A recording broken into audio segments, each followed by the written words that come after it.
days, all the nights we lay awake. You are never far away. How we need you. Fears are circling around. Our minds become a battleground. You have never let us down, and you won't start now.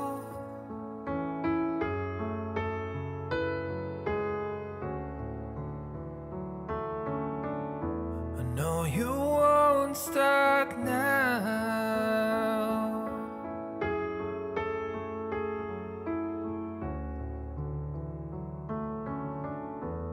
No, you won't start now. I would like to say that I planned it just at that song finished, but it just happened to be when, 7:30. Thank you for that encouragement. So welcome everybody. Welcome to David Brackenbury's Ebenezer album launch. Who's excited? I'm excited. So who knows what an album launch is? Well, it's not a concert, because we still want to praise God. So the words are going to be on the screen behind you. So please feel free to join in as you want to, or just to let the song pass over you. Look at the words. What does the word say to you? The words have been written for a reason. What does it say? At different points, for every song, David's going to, well, not David, but a video of David is going to explain what the song's about. And it'd be great just to be able to listen in. So there will be an interval roughly halfway through, and there'll be teas and coffees served out just to this door to the right-hand side, and just to the bar on the right there. And there'll also be opportunities to CDs, as my beautiful assistant has just said there. There are CDs available to purchase at half-time. Half-time. See, I watch football, can't you? So without further ado, I will hand you over.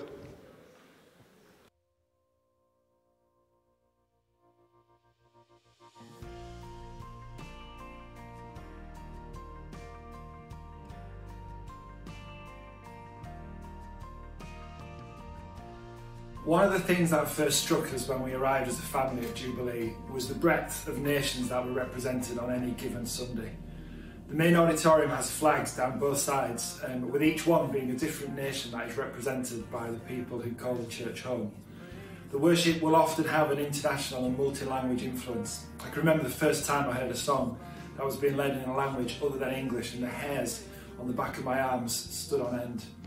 It immediately reminded me that I'm part of something much bigger than I sometimes remember, and something more diverse than I can actually see. I once remember hearing a message where the person talked about what he called four-dimensional worship. We might be familiar with three of those dimensions. When we worship, there's an up, as our worship is to God and declares all that He is. There's an out, as our worship spills out into our immediate surroundings. And there's an in, to each other, as we encourage each other about God's goodness and His faithfulness. But this speaker went on to talk about the of, that when we worship, we are reminded that we're part of something bigger than we see. We are part of an international family of others who are also worshipping God, in their own style, in their own way, but with wholehearted devotion. And as well as being part of the global church at our particular time, we join with the voices that have gone before us in this crescendo of worship. So this song originally started off life as a song that was written as we were coming out of the first major UK lockdown, where church services were a combination of online and in person. It was an invitation to join in the song, whether you were in your usual church building or joining in online on your settee because you weren't allowed out. However, a combination of recognising the relatively short shelf life of a song like that and having experienced the multicultural expression of worship at Jubilee, I went back and pretty much rewrote the song to capture something of that of. So the song speaks about a global church that is bigger than I have seen in person, but that I know exists. A global church that might be experiencing revival and a massive outpouring of the Holy Spirit in one country or continent, even though I might not see that right in front of me. And I'm part of that. I belong to that, and everyone who loves Jesus has a part to play in that. This is unpacked through the verses, each different tongue, Kaleidoscope nations, this rich, varied tapestry. Let all nations rejoice. And then we join together in the chorus, an invitation, come join in the song, sing it loud, sing it strong. Well, the album recording capturing a range of different languages who sing a version of Join in the Song. Nations encouraging other nations to join in the song that has gone before us and will outlast our days, both here and in eternity. Many nations united under one God who is worth all of our worship.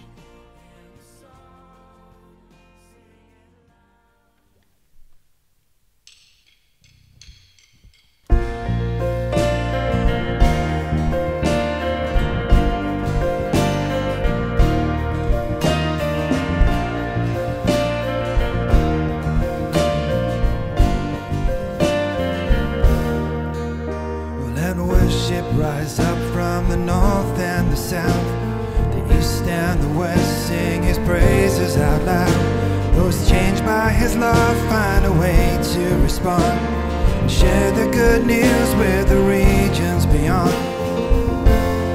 A beautiful harmony covers the earth, each different tongue is reflecting his worth. Kaleidoscope nations displaying his grace. Come join in the song, everyone has a place. Come join in the song, sing it loud, sing it strong, giving praise to the one who declares we belong. Come join in the song.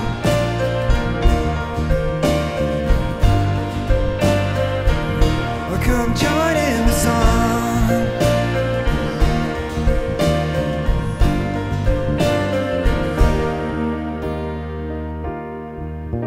This kingdom extends past our borders and walls, through those who have willingly answered the call.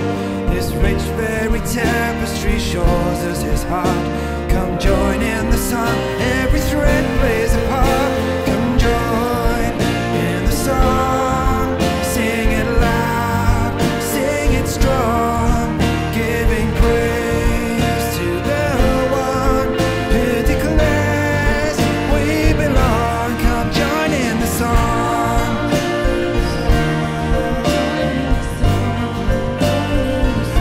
Come join in the song.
foundation, a solid rock.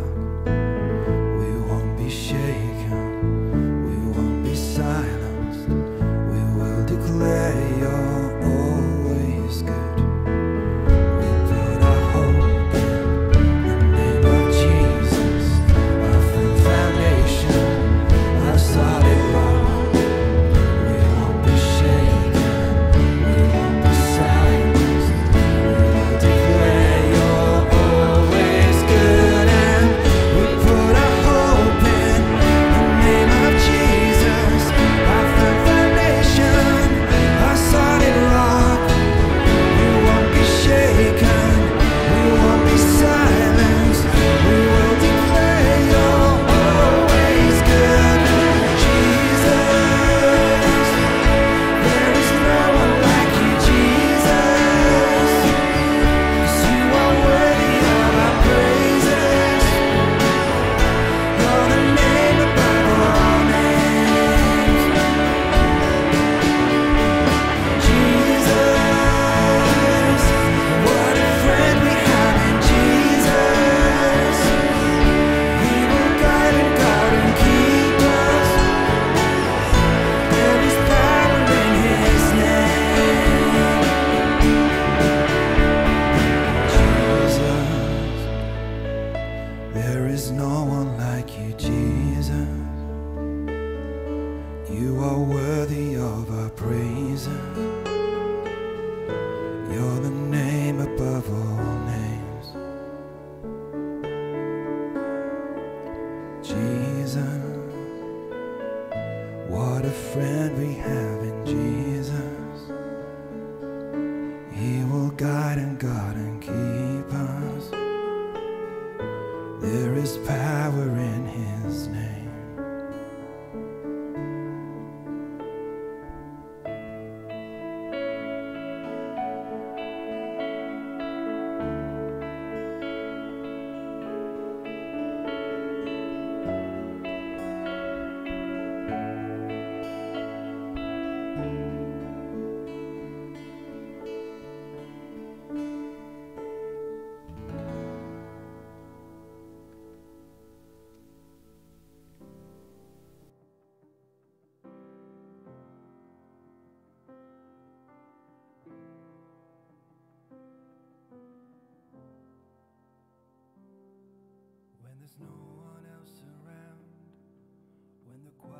This song came out of a challenge in my songwriting community called Hero Songs.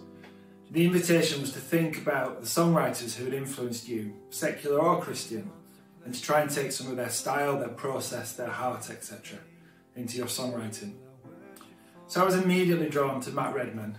Matt is a few years older than I am, and so has provided much of the worship soundtrack to my life of following Jesus, from a breakthrough artist to the international worship leader and songwriter that he is today. But I think what had captured my attention the most over the years was his passion and his heart. I remember reading the introduction to Matt's book, The Unquenchable Worshipper, by his then youth leader Mike Pilavachi, who was responsible for establishing Soul Survivor. He says this of Matt: he leads worship with the same passion, whether there are 3,000 there or 3. In fact, a few years ago he led some worship at the Champion of the World event at Wembley Stadium. There were over 40,000 people there that Saturday. The next day, 15 of us went to the shopping centre in our hometown of Watford to worship the Lord. We worshipped for an hour as shoppers went by. A few of them stopped to watch. Towards the end of the worship time, I looked up at Matt as he was leading us with his guitar. The sweat was pouring down his face. I suddenly realised he was putting in as much effort and energy and commitment into leading with 15 of us in a shopping centre as he had done the previous day with over 40,000 in Wembley Stadium. Matt learned early on that worship is not so much about him engaging with people as it is engaging with God. He's always performed before the audience had won. For many years I was pretty much the only worship leader in the church that we were part of. I would regularly check with God whether I was willing to lay this down, whether I'd got too used to the position, that I'd maybe missed the mark somewhere. And each time I felt the encouragement to carry on. I've never led worship with a large congregation or gathering running into thousands, but Mike's experience of Matt was imprinted on my mind, and whether I've led 100 people in worship at a special event, or 2 or 3 at a prayer meeting, I've always sought to hold in mind that I worship before the audience of one. I've always sought to bring my all, just as he deserves. So when I got the chance to write into this area, I guess I did so as a song to myself as a worship leader, and potentially a song to other worship leaders. It can be so easy to become distracted with the quality of the sound, with the appropriateness of the lights, with the skill exhibited in the arrangements, and worship veered towards performance and away from true worship. What would it be like if, as Matt wrote in one of his early songs, if the music fades and all is stripped away, and I simply come? So I took the idea of the heart of worship and slightly repurposed it.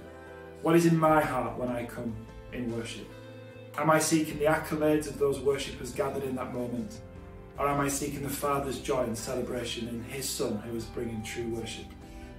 This song is a cry to return to the time when things were simpler, when it was just me and my worship, where it all started before getting it right messed it up. And I pray that's something that worshippers, as much as worship leaders, can connect with. It often feels so much easier to worship in an amazing conference venue where the music and the singing is to album standard. But the true heart of a worshipper is found in those quiet moments, when the music stopped, when the lights have faded, when the stage is packed down and all the trappings are removed. Will we, can we, do we worship there? My prayer is God would take us all back to the start in our worship of him.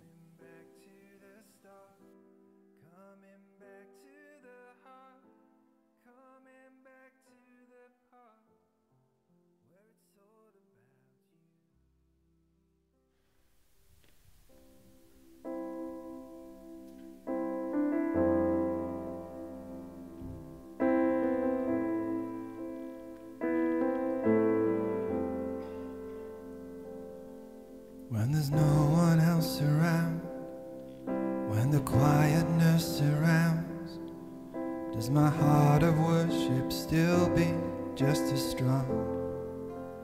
When the final notes are played, and when the lights begin to fade, will I worship for the audience of one?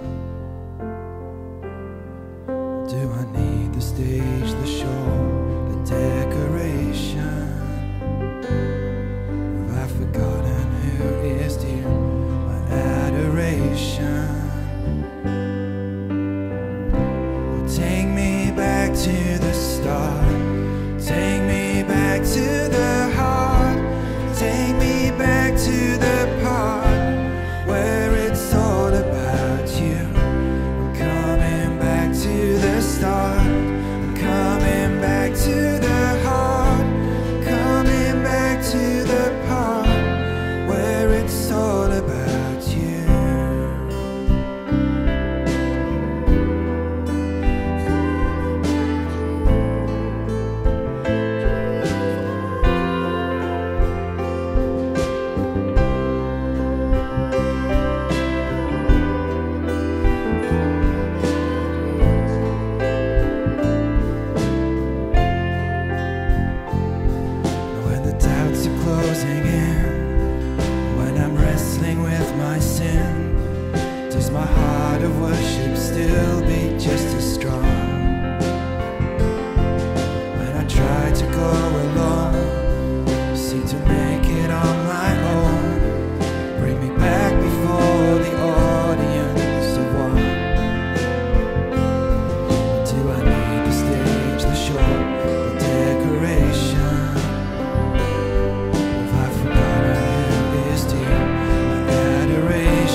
To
Take me back to the start.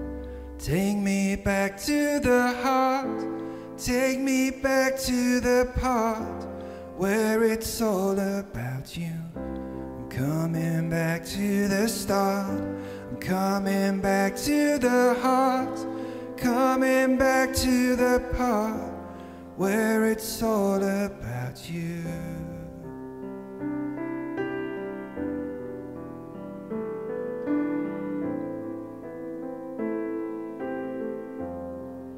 It's all about you.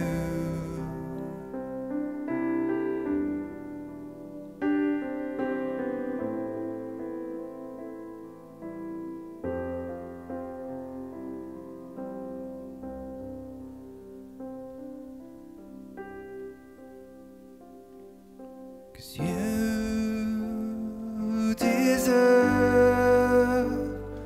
all the worship.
Holy Spirit sender you are.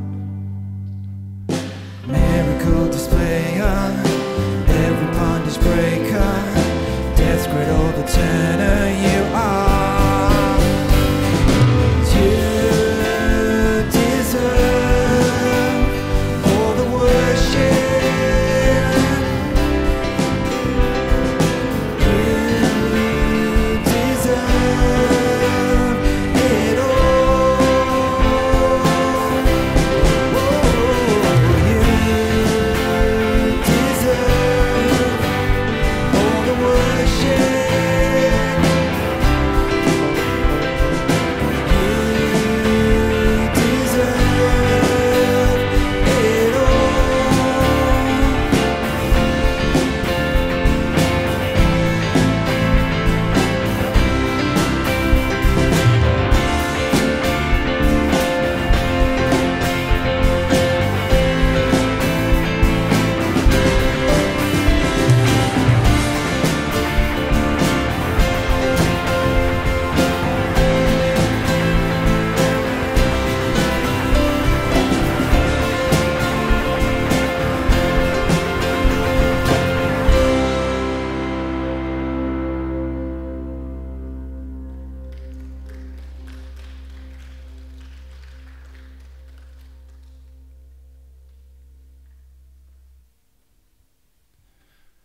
So, this is a moment where we have a little bit of a break. The reason I recorded those videos is because somebody suggested to me that if I did the song stories and the singing, my voice would be wrecked by the end of the night. I think that was very wise advice. But there's just a couple of points where I'm just going to pause in the evening just to say a few little things. So the one for this part is, why am I selling CDs? That's a very good question that I asked myself when I received the CDs from the CD producer and didn't have any device in my house to actually play the CD on. I don't even have a laptop that has a CD drive anymore. I don't even have a car that has a CD drive in it anymore. In simple terms, it is much, much easier to support independent songwriters through purchasing CDs than any other way. It's really easy to get your music out there. It's just a click of a couple of buttons on a computer and you're listed on all of the streaming sites. But music is expensive to make, and streaming sites don't give very much money. So there's a little slide coming up now. Don't expect you to read that. It's not going to be a maths lesson. You might get excited because it starts with a pound sign, but it starts with a pound 0.00, maybe even another naught. So some of the streaming sites don't even give you a tenth of a penny every time somebody streams your song. So if I pick out from there 3 or 4 of the popular ones, to earn the same as selling a CD, I would need to have 6,000 streams on YouTube, 3,000 streams on Amazon Music, 2,750 on Spotify, or over 1,500 streams on Apple Music. So that's just to raise £10 of income through that. So for reference, my most used song is one called Lord I Come, Wash My Feet. And that has had, in 5 years, 56,000 streams on YouTube. So that sounds a lot. That should be, according to that table, about £90. But I've only managed to get from that song £15 of that £90. So even the figures that it talks about, sometimes the songwriter getting that money through is difficult.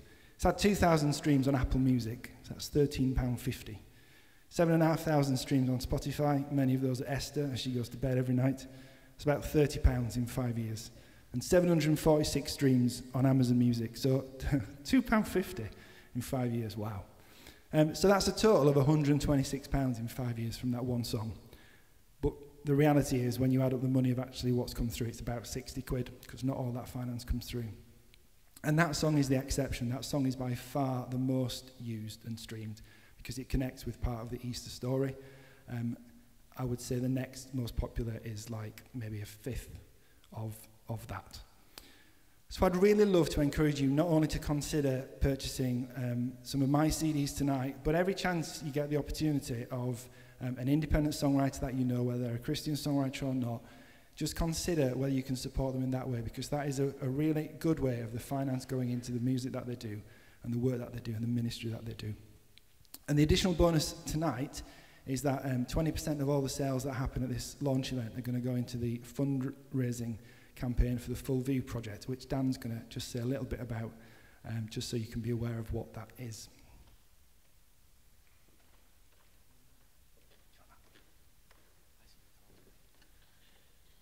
Yeah, hi, it's great to have you with us. And I just wondered, for those who are new through the doors today, welcome to Jubilee Central. This is the home of Jubilee Church, and every week we see about 500, 600 people come through the doors for many variety of reasons, but a high proportion of those are people who are really in need, coming to use our food bank facilities, coming to use our shower and laundry facilities, coming into with the Home for the Big Issue magazine.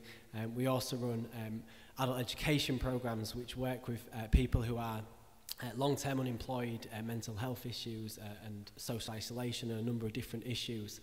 And we're having a real impact into the city, but we know we can have an even greater impact. And one of the biggest issues for us is our visibility.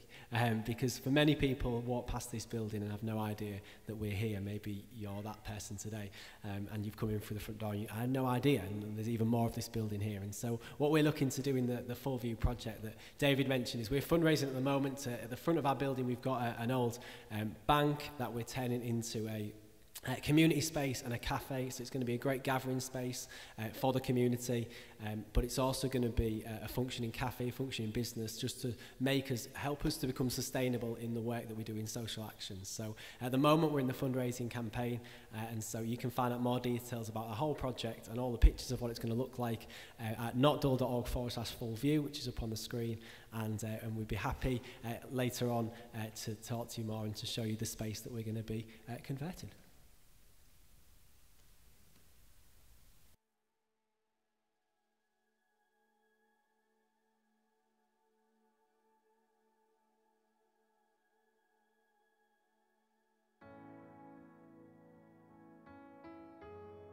This song was the result of the helpfully entitled Ebenezer Songs Challenge, which was set in June 2021. Now, I'm not sure how much knowledge people have about the biblical concept of Ebenezer, but it felt so significant for me that it became the title of the entire album. In retrospect, it probably wasn't the best idea to release the album digital download just a few days before Christmas 2022, when people were more likely to connect the word to Ebenezer Scrooge, but hopefully that confusion was short-lived and now won't carry forward with the album. There's an account in 1 Samuel chapter 7 where Samuel, leading the Israelites, sets down a stone and gives it the name Ebenezer, which means stone of help. He says in verse 12 of that chapter, "Up to this point the Lord has helped us." So it was a marker, it was a reminder that God had been faithful to them as a people, as a nation. Through all of their ups and downs, God had sustained them and had led them. And as they looked back on all of God's faithfulness, they were bound to look forward to what lay ahead of them, drawing confidence that the God who had led would lead. So this challenge was set as the country emerged into what people were starting to call the new normal, a post-pandemic world which felt in so many ways different to the world that had changed over a year previously. So it felt like a good point to take that time to reflect on all the things that God had brought us through. Some of the more difficult times for so many people, but still able to see God at work. Now, the concept of Ebenezer was familiar to me. In one of the churches that I was part of as I was growing up, there was a guy who prayed most weeks, and he would say something along the lines of, "Here we raise our Ebenezer, hitherto has the Lord helped us." So I guess it was kind of programmed into my brain that there was a place to stop, to reflect, to consider. And from this place of remembering, there was a place to offer thankfulness to God for his provision and guidance up to that point. So fast forward to the production of this album, and the early stages of pre-production, when I was considering the songs and the album title, coincided with what for me and my family was an Ebenezer moment. Late in 2021 saw us move on from a church that we'd been part of for over 20 years, where we'd been heavily involved and in leadership for much of that time, and a move to Jubilee. The welcome we received here was at times overwhelming, as we felt the love and acceptance of a new church community that now feels like family. But there were some really tough times in those early months, times when we felt that the pain and the hurt we felt might never ease, but we sought to trust God with the process. And so when I made the decision to record these songs, and this song in particular, it became something of an Ebenezer moment for me and for my family. A chance to reflect on all that had gone before. Not just those difficult months, but for the 20 plus years previous. Recognising God's guidance and provision through that time. And draw confidence that this same God will be with me and with us going forward. A lot of the language in this song is still a cling on to COVID-19. It talks about forced isolation and other experiences such as plans turning to dust and lives placed on hold. But I've since found, in journeying with people at Jubilee, that many of those experiences aren't actually confined to COVID, and actually circumstances now that they face leave their lives on hold until decisions are made or resolutions reached in situations out of their control. There was a temptation in me to rewrite some of the lyrics to make them more generic, but perhaps COVID specifically and some of the more general experiences out of it are exactly the things that go before those Ebenezer moments. The chorus taps into those anxious spirals that so many people get caught up in when the world feels uncertain and out of control, reminding us that God has been with us so far and he's never let us down, and today isn't the day when he starts to let us down. We can rely on him. whatever situations we're facing, we can call him our Father.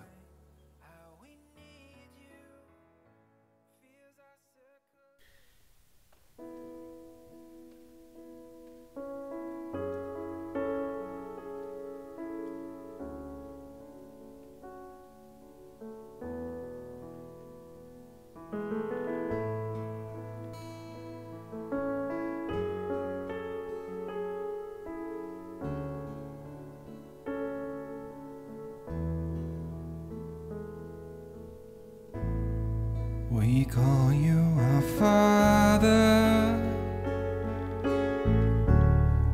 declare you are good. You guide us in these uncertain times.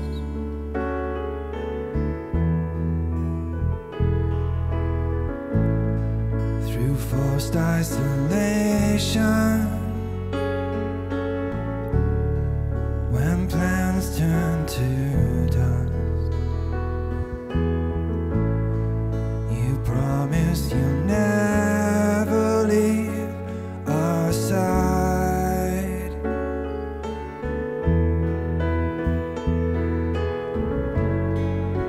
Here in this place, we will raise our Ebenezer.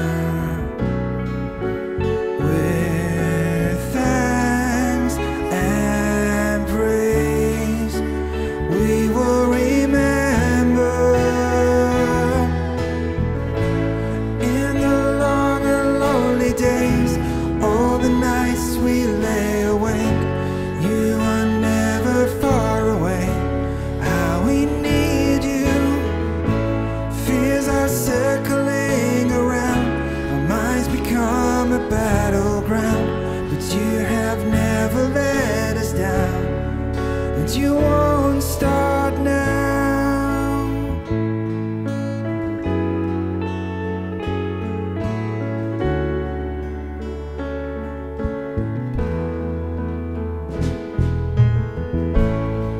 Let this generation be slow to forget the lessons we learn each passing day.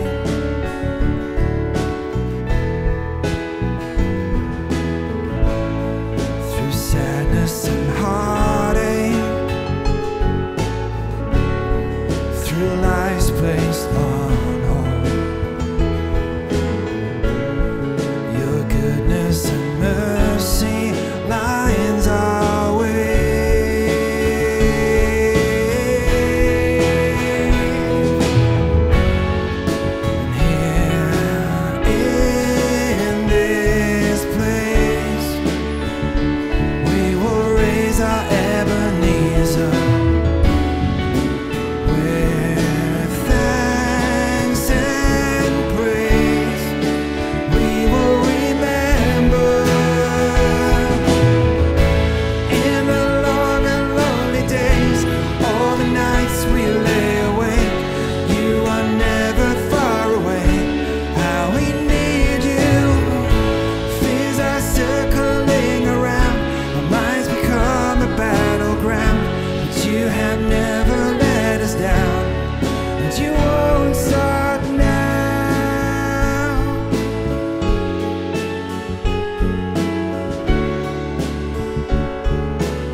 In the long and lonely days, all the nights we lay awake, you are never far away.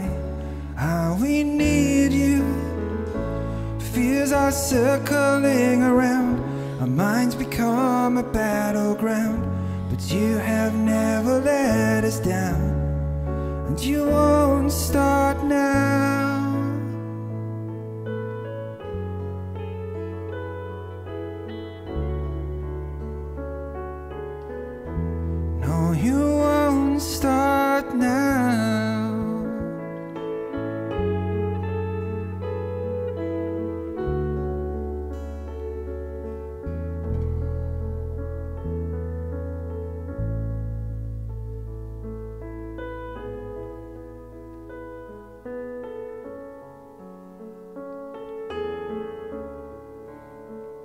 So quite a few people involved in tonight have had really quite challenging and taxing weeks. And I guess quite a few of you who are here tonight have had quite challenging and taxing weeks. So I wonder if we could just sing that chorus together as a reminder that if the nights feel long and lonely, that if we're struggling to sleep, we have a God who is with us, a God who hasn't let us down, a God who will not let us down.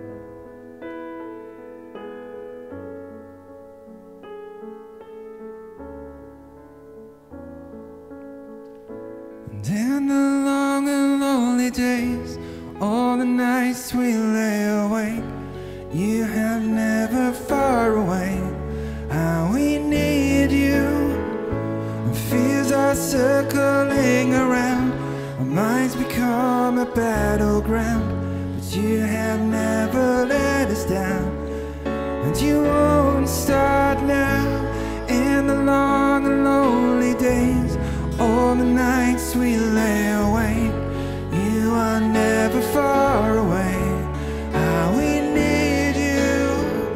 Our fears are circling around, our minds become a battleground, but you have never let us down, and you won't start now.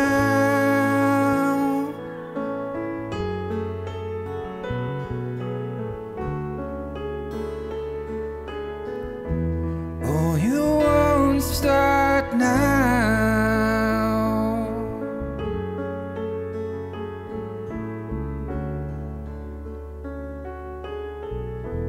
No, you won't start now.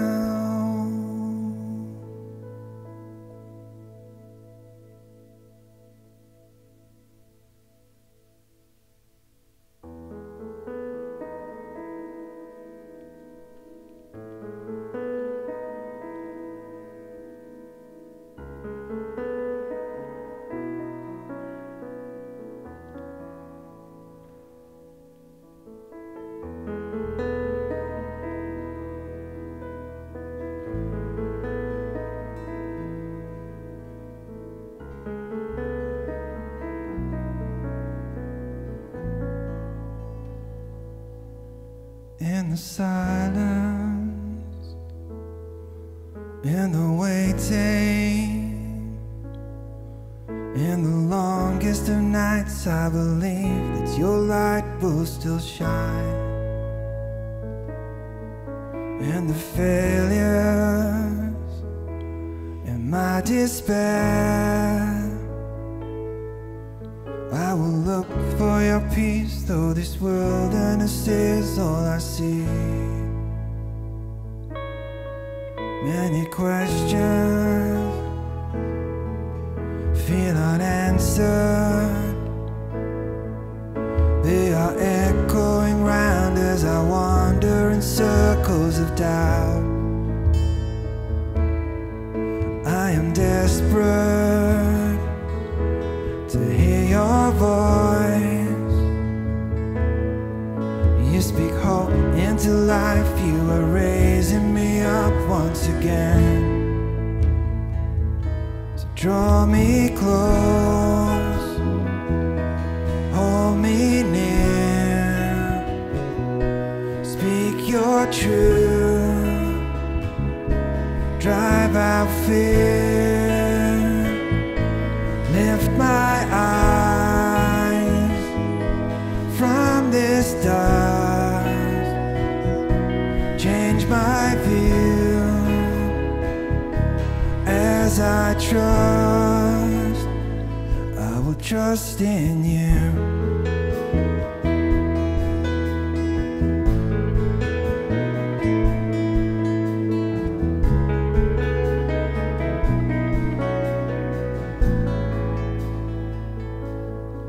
I will follow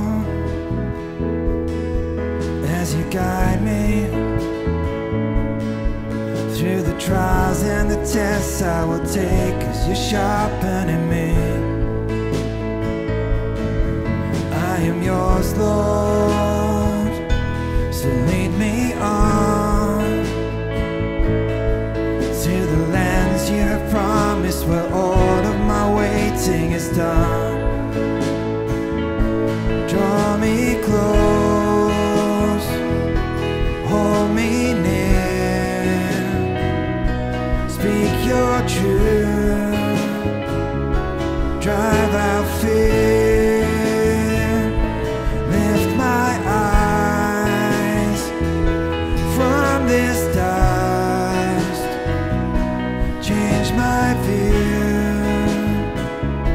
as I trust,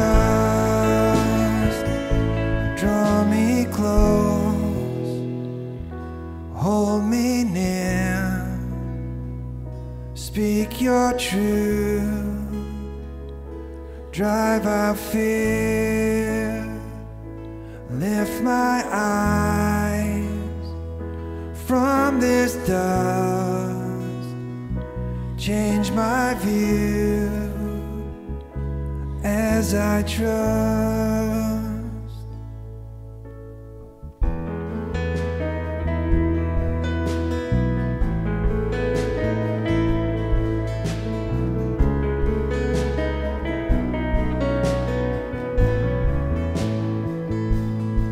In the silence, in the waiting, in the longest of nights, I believe that your light will still shine.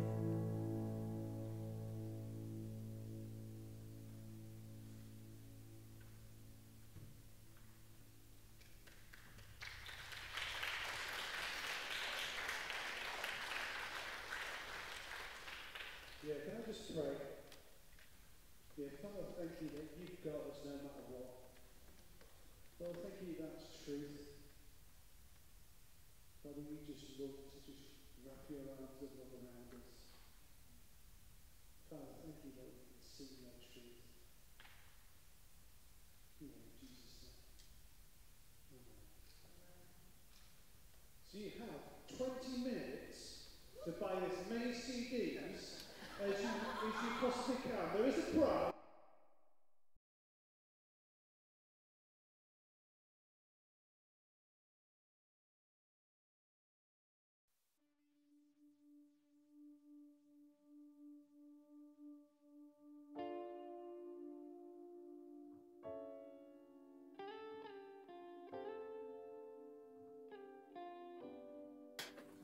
I always aim to write songs that speak most immediately to my own church community, recognising that very few of my songs are likely to see much outside of the four walls of the church that I'm part of. And Painting Cath's Shadow is a special song for me because it's the first one that was written out of our time at Jubilee. It came from one of our friends, Cath, who shared about something that God had been speaking to her and her husband Jason about.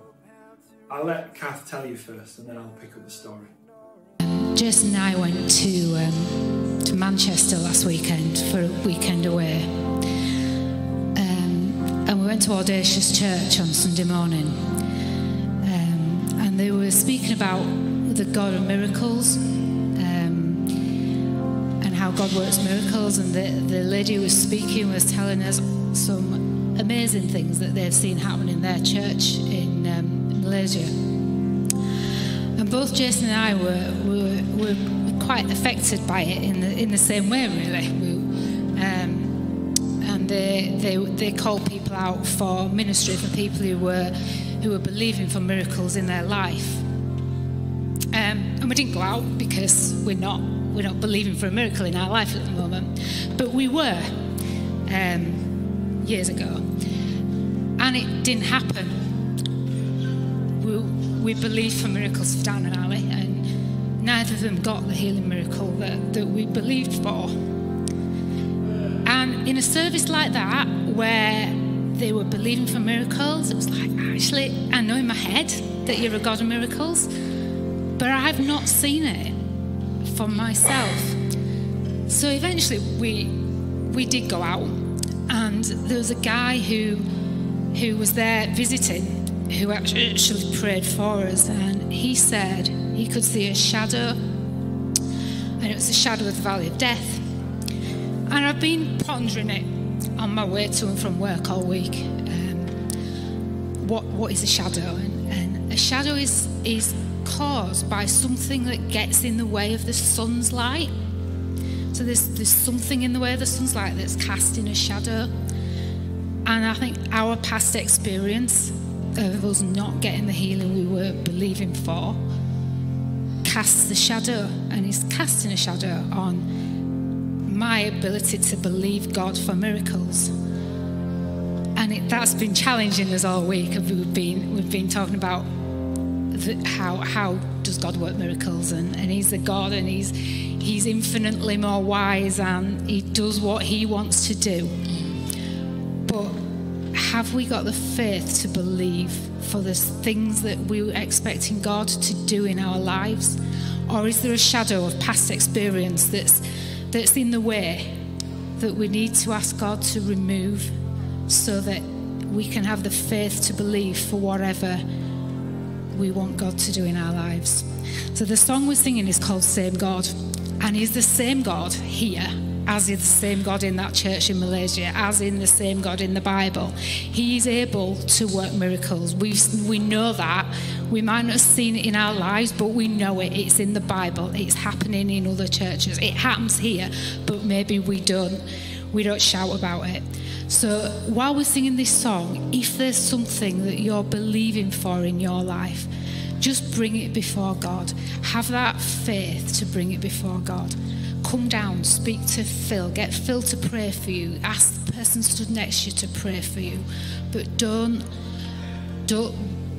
miss out on your miracle because there's a shadow in the way. So Cath shared that the day that I was leaving to my annual songwriting retreat.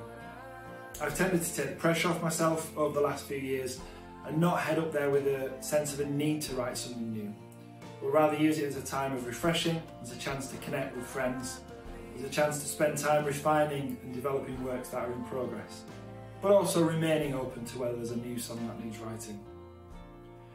I remember driving up there on the Sunday afternoon, and I started to wonder whether there was something within what Cath had shared that was the seed of a song. She articulated what I guess many of us have experienced at times: the sense of disappointment, confusion, uncertainty over an outcome that we simply can't understand. And then the impact that has on the next thing and the next thing. How it can push us further away from crying out to God because we can't get ourselves out of the shadow that is cast by our unresolved reactions to disappointment. One of my songwriting friends who was at the retreat is called Rachel, and she's well known for writing laments. And she speaks passionately about how there's a place for lament in our worship. The recognition that when we walk into a church on any given Sunday, for those who are going through tough times, the upbeat, celebratory worship just doesn't connect with them. In fact, more than not connecting, it feels in direct contrast to their lived experience at that moment.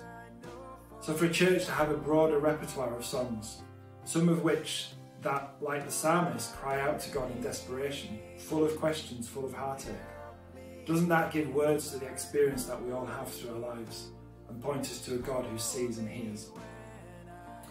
So it was fairly late into the retreat that this song started to take shape, and when it did, it came together relatively quickly. My starting phrase was the opening few words: pain casts a shadow. And I unpacked that both from my own experience and through that shared more recently by Cath. What I tried to resist in this song is finding a resolution. Sometimes we manage to name some of the more difficult emotions, but we don't feel comfortable to sit with them for long enough. And so we end up talking about God resolving things, and the song ends on a happy note. Sometimes our lives aren't happy. Sometimes we don't feel we have it in us to face another day. Sometimes it doesn't feel like there will ever be a resolve. But what I hope I found in the chorus is something of a determination that I think is what Cath talked about, and a determination that I think we find repeatedly in the Psalms. When I don't feel it, when I don't see it, I will choose to believe. Choose to believe that you are a good God.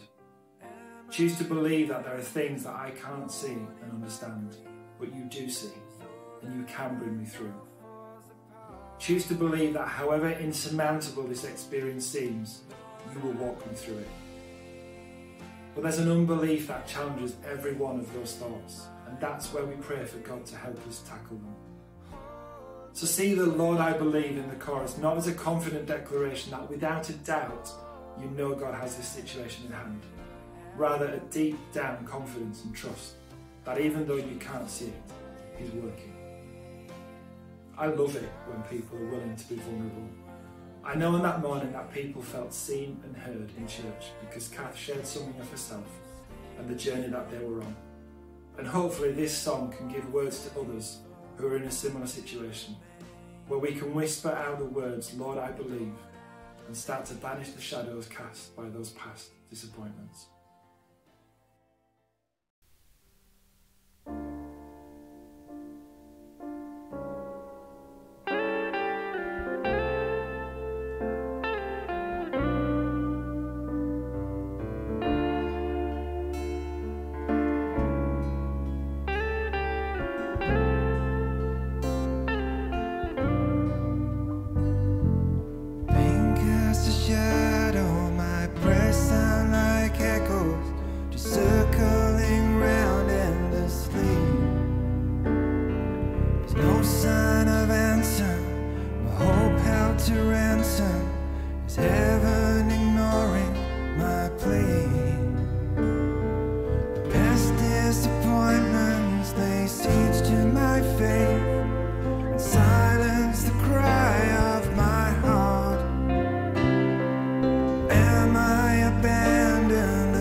For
darkness seems to be my closest friend. When I feel that others would not understand. When I choose to fake a smile and just pretend, I call to you.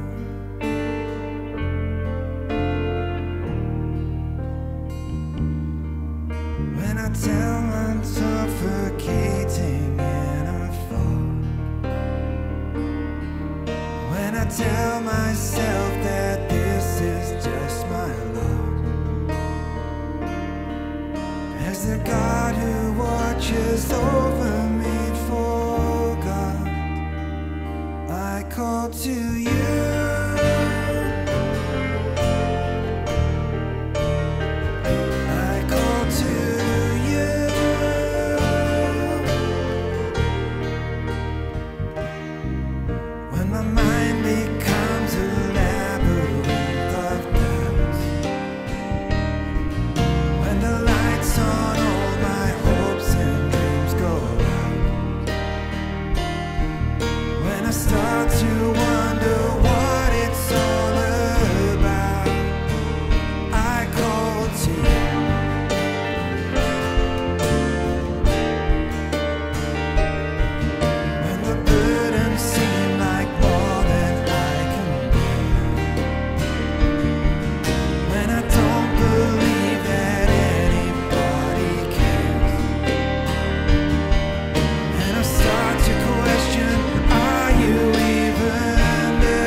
From deep inside fill me with fear.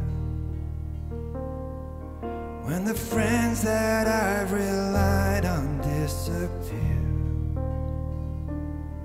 and when the shame I feel stops me from drawing near, I call to you.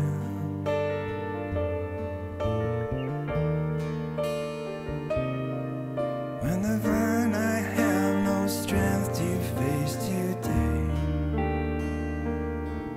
when the voice within me judges all I say,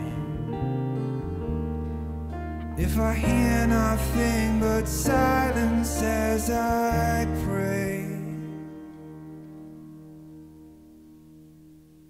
well, I call to you.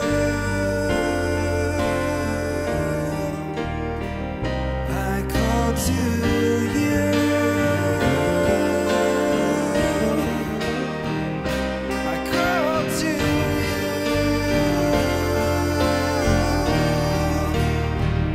I call to you.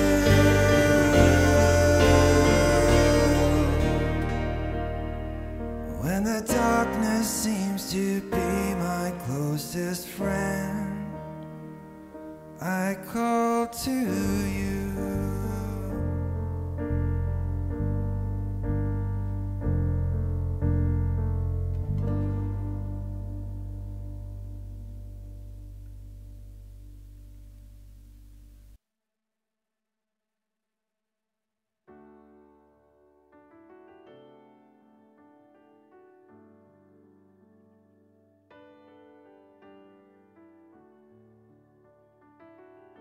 This song was written as part of the Songs of Thankfulness Challenge. The songwriting community that I'm part of is growing year on year and has taken on a real international flavour. From memory, this challenge was set in November, where our US members will be celebrating Thanksgiving, and so it was a useful springboard to write our own songs of thankfulness. As I started to think about what I was thankful for, the simple phrase, generous God, came to mind. I always like to look up definitions of words that I think I know what they mean, just to check I haven't somehow limited or downplayed the word. And here is a definition that I came across for generous: showing a readiness to give more of something than is strictly necessary or expected, or a larger or more plentiful than is usual or necessary. In my life, I've experienced God's generosity in so many ways. I can think of those experiences of his generosity that are true for many of us, the generosity of his grace.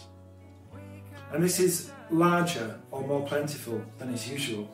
His grace meets me at my darkest, most unworthy times and restores me and goes on restoring me.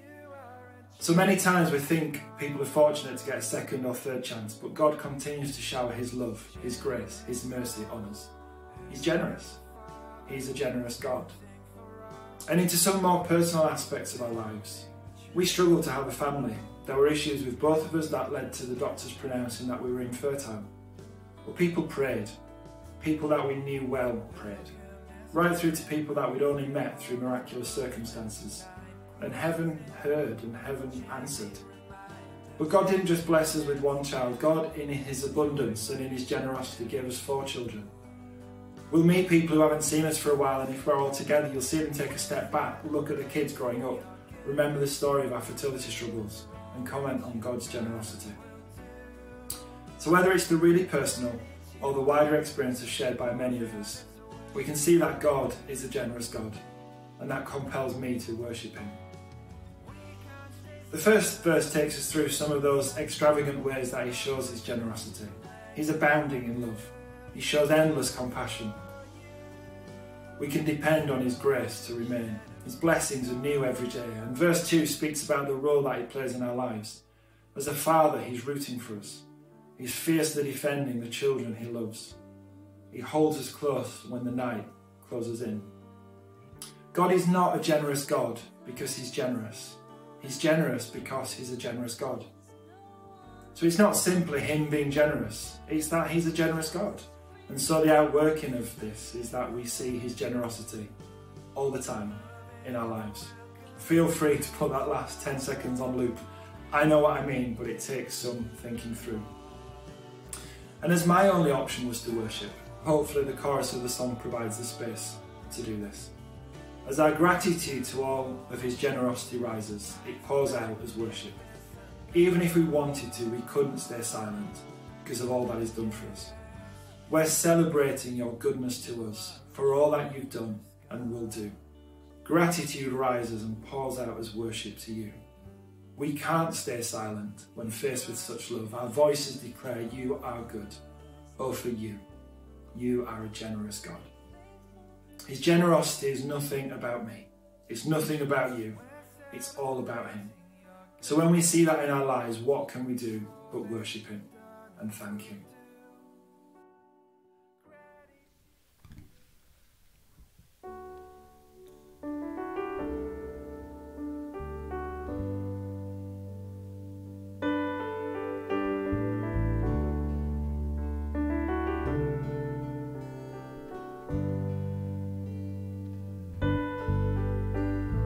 Generous God, true to your promise, abounding in love, endless compassion you lavish on us. Willingly we bring our praise. You do not change, we can depend on your grace to remain. In every moment your truth stays the same. Blessings anew every day. We're celebrating your goodness to us for all that you've done and will do. Gratitude rises and pours out as worship to you. We can't stay silent when faced with such love. Our voices declare you are good. Oh, for you, you are a generous God.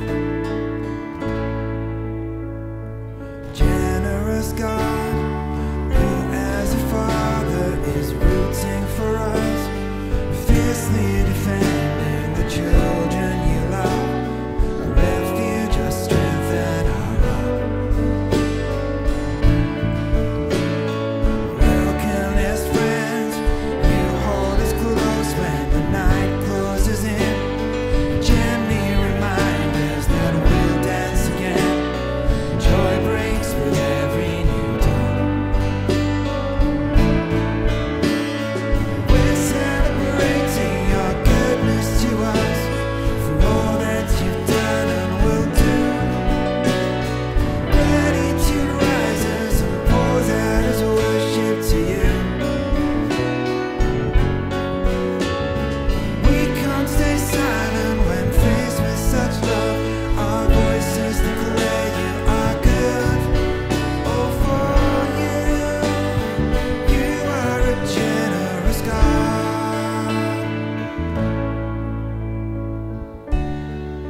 as worship to you.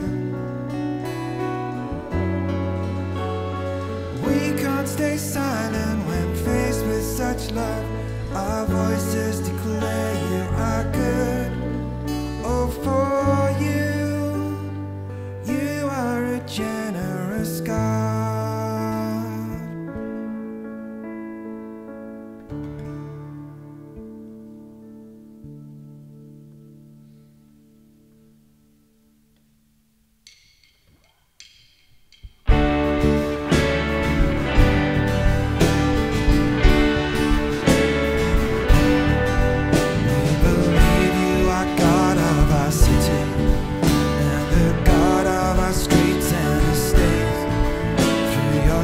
You're displaying your goodness.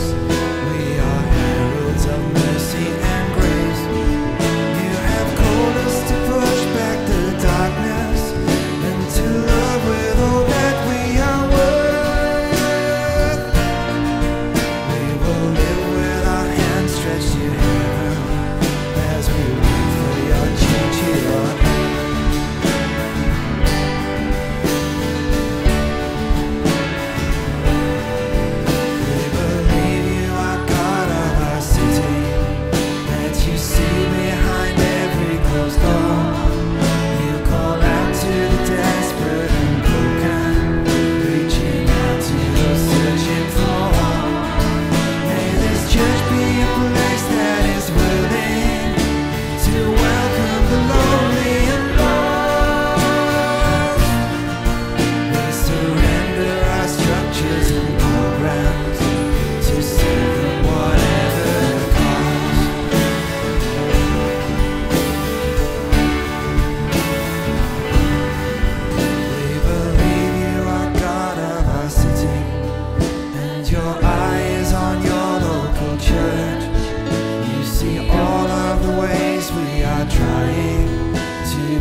Oh, yeah, it's me again. Sorry, I was waiting for a video.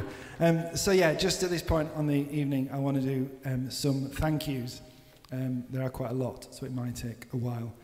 So firstly, thank you all for coming out tonight and supporting this launch. It feels a bit weird calling it an album launch when it's been out for a couple of months, but we wanted to find the time to put these songs on in a live context rather than it just landing on the streaming site. So I hope that you conclude it was a good way to spend your Saturday evening. Some special thanks. Firstly to Natalie for first ever encouraging me to... Oh, wow. Okay. I will warn you, this is going to take even longer if every single one gets a round of applause. So you might be spoilt, or it might just carry on. So yeah, for first ever encouraging me to take up the invitation to lead worship, for suggesting that I try songwriting with some faint recollections that I used to write her poetry when we first got together, and for tolerating all of the part-written, incomplete songs, in development songs that are around the house, some of which never get finished, some of which do. To the kids, Lydia, Elijah, Phoebe and Esther, yeah, for not being too embarrassed about your dad when he does this. I think you have told your friends at school to listen to me on Spotify and all that kind of stuff. Esther tends to go to sleep on a night listening to my music. Lydia emailed UCB2, which got one of my songs on there a couple of years back. So yeah, thanks for not being too embarrassed about me. My mum and dad, for constantly believing in me and supporting me in whatever I've taken on, whether that's in a church setting or not. For your particular financial support to get this album completed. And I know, like, Dad, you were so close to not being here tonight. So, yeah, it's been a week, but really pleased that you've managed to get. Yeah, thanks. In terms of the songwriting, Joel and Sam and the entire team who made the 12-song challenge happen, most of the songs out of this album were written as part of the 12-song challenge, which is a community that I'm part of. Those on that 12-song challenge have contributed to any of the songs I've written. They are all stronger because of that input, so thank you. Some friends from Brackenbury Road Church here tonight, thank you for it being a place where I had the grace and the space to see how my songs could be used in a congregational setting. Really do appreciate that. This album in particular, Casey, Dan, Nat, Cath, Jason, Mum, Dad, I think, a guy called Andy Clark who isn't here tonight, all supported me in thinking through the songs for the album and shortlisting potential ones. Matt Weeks, who produced the album, I've known of Matt for years. He's kind of a legend in the Christian music world, and our paths have crossed, and he was very generous in playing, singing and producing the album, finding a way to fit it in with all the much higher profile projects than this one. Hannah, Olwen, Rebecca and Sue, who provided backing vocals for the album. Couple of Jubilee people, Casey, Tekla and Stephen, who recorded some of the languages for Come Join in the Song on the album. And then in terms of the musicians, Keiko, who did cello, a guy called Ruben, who did the drums, and Dan Wheeler, who provided guitars. All of the people, and I know many of you here tonight, who supported the project through Kickstarter. Your names are on the sleeve notes if you've not seen that already. And then there were 4 specific songs that was sponsored due to the pledges that people gave. So Heidi sponsored Take Me Back to the Start, a friend called Zach, What Can I Bring, Mum, Generous God, and Dad, Alpha and Omega. And then making tonight happen, and this is where it would be lovely to see the rounds of applause starting again. I have been absolutely blown away by the hours of preparation that these guys and those guys have put into supporting me to make tonight sound as good as it was sounding in rehearsal. So Dan on drums.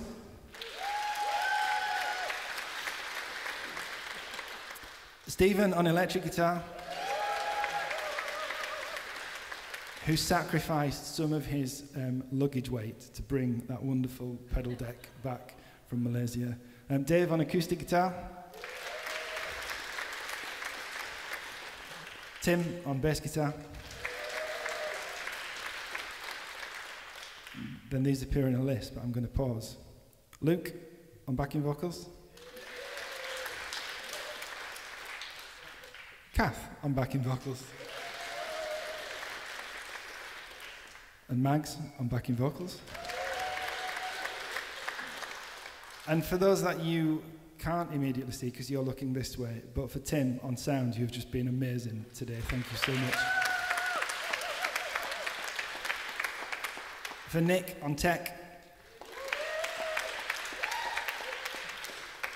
And again, your willingness and your ability to think through what tonight needs and to be in that constant touch with me. Thank you so much. And he knows what's coming. Elijah on cameras. So I've said on cameras, and you might wonder why we've got cameras. We are recording this as though we were live streaming, just not live streaming it. So we hope at some point over the coming weeks we can get this back out as an event. And for those who have helped in other ways tonight, Jason, thank you for guiding us through the evening. For Natalie and Gemma on the doors. For Phil and Jackie and Elijah on the CD desk. And for Phil and Debbie looking after refreshments. I'm almost there. I shouldn't have done this in the week of, has it just been the BAFTAs or something? I've obviously got bitten by the bug. To Jubilee Church for such a warm and genuine welcome when we landed here November 2021. so generously hosting this evening and support that so many of you have offered to the production and sharing of this album. It's been really touching when I've seen you sharing those posts to continue to get that message out. And to God, for whom and through whom tonight has happened. Without him, none of this would have been possible. None of the songs would have ever been written. I did ask somebody if I was at a different church 40 years ago, so I'm never going to speak to that person again. But what I am about to say is that God has been a rock-steady presence in my life for over 36 years. Now, I'm not 36. He kind of was probably rock-steady before I knew him, but I became a Christian just over 36 years ago. Who I and every other songwriter could write a song from now until the day that we die, and we still wouldn't exhaust all that there was to say about who he is. He's worthy of all of our worship. So I am bound to have forgotten somebody. I'm really sorry if that somebody is you, but thank you. And now we've just got one more song. Just to say about the song stories, there are now song stories for all of these songs that will be on YouTube. I've been sharing them through the week. But if you want to know what the stories are behind some of the other songs that we've sung tonight that we haven't had time to share the videos, you can find those on YouTube and see what was in my mind as I wrote those. So we'll go on to our final song story and then our final two songs.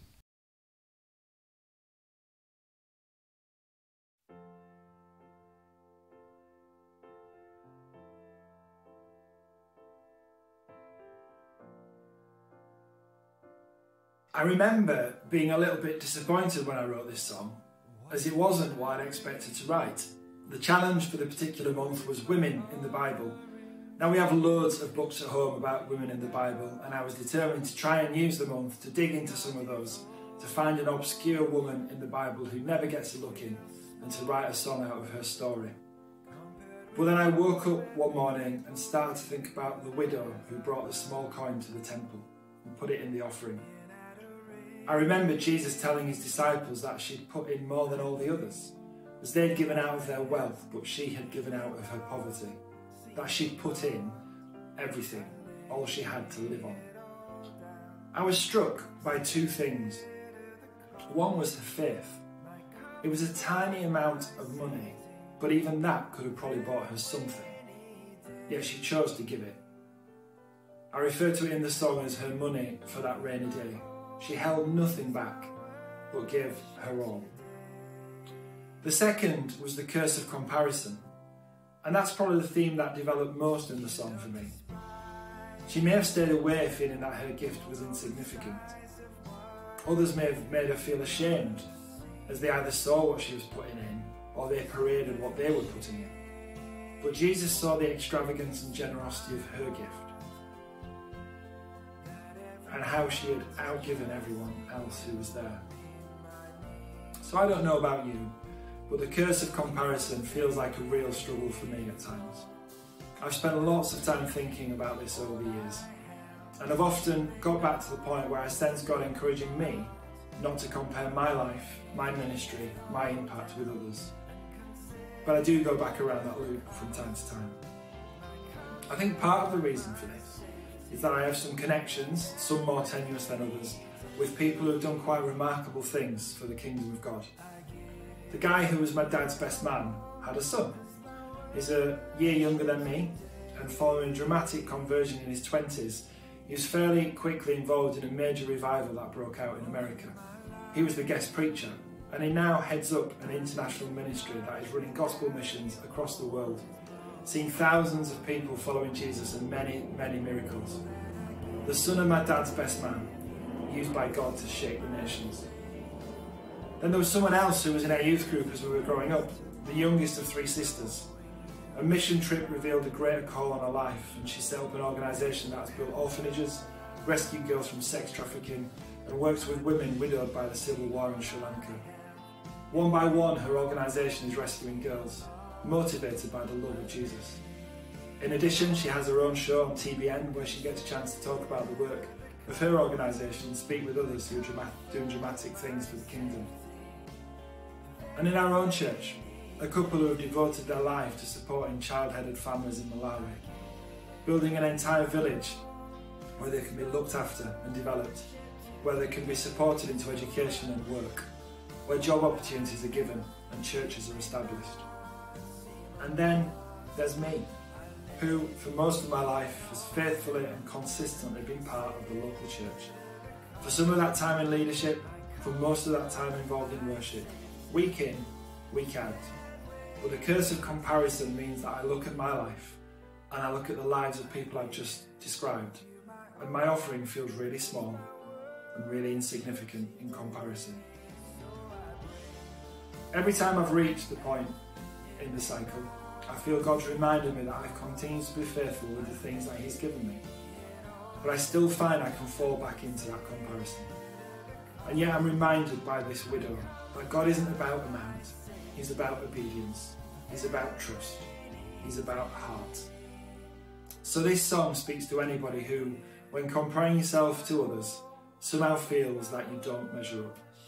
You don't pray, sing, preach, serve, give, the list goes on, well enough. God is looking at your heart. Bring what you can, and that will never be despised.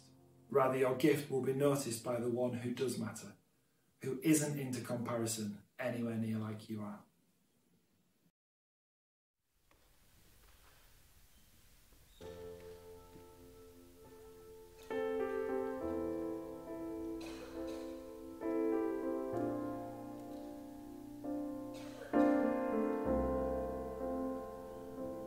What can I bring? What is my offering to lay before you now? In my devotion, my gift feels small compared with all that people give. But as I bow in adoration, I bring all I have. It may not seem a lot. I lay it all down and consider the cost. My comfort, my safety for that rainy day. I give you my all as my worship today.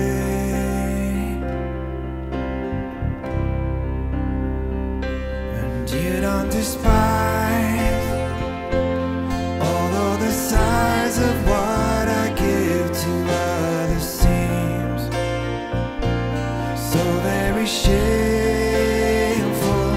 You see my heart, that every part is trusting you will meet my needs. God, you are faithful, and I bring all I have. It may not seem a lot. I lay it all down and consider the cost. My comfort, my safety for that rainy day. I give you my all as my worship today.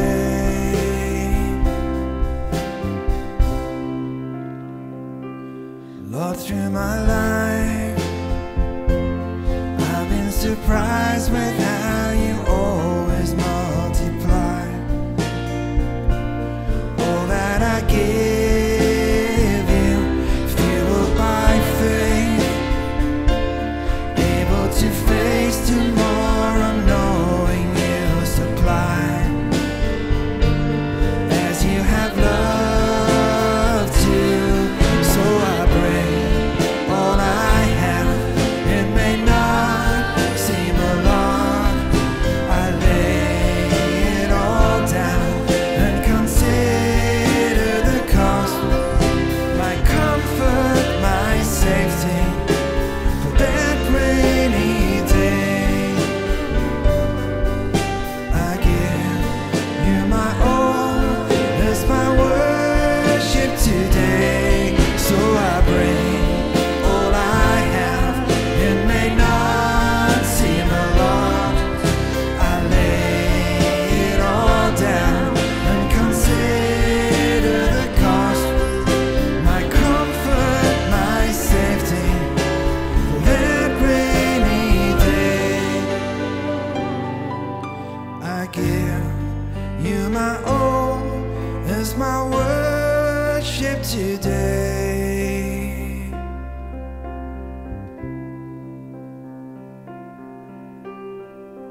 our darkness, God has made his home among us. God in flesh and blood has come to earth. Angels from the realms of glory visit earth to tell the story of the Savior born by virgin birth. Shepherds wrestle with the notion they are worthy to be chosen, to be told Emmanuel has come. Leaving fields of flocks and feeding, drawing close in wonder, kneeling, bowing down to worship God's own Son.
Because lots of us are gifted, but we don't know anything about it. He's actually sat down, he's actually honed his craft. He's written an album. He's got people to back him. So I just want to say thank you to David for being faithful.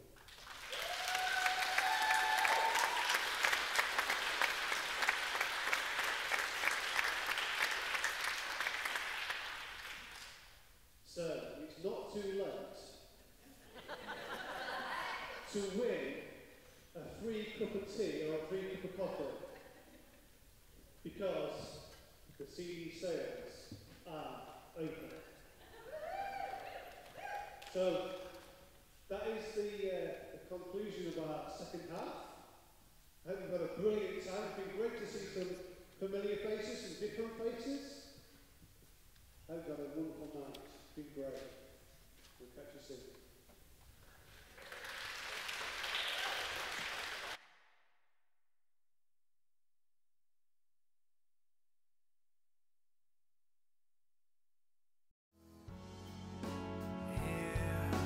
In this place, we will raise our Ebenezer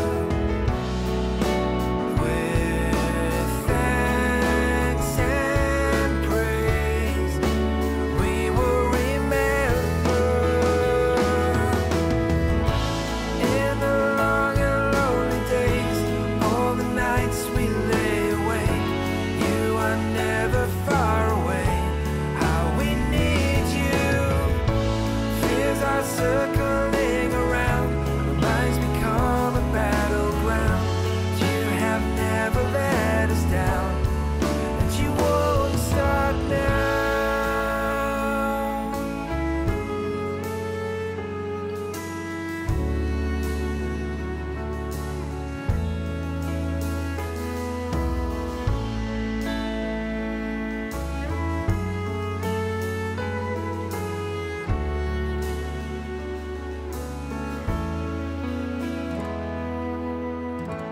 In the long and lonely days, all the nights we lay awake, you are never far away. How we need you. Fears are circling around. Our minds become a battleground. You have never let us down, and you won't start now.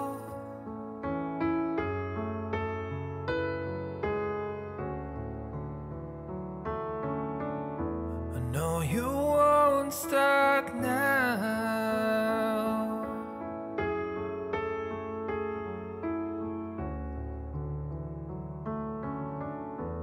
No, you won't start.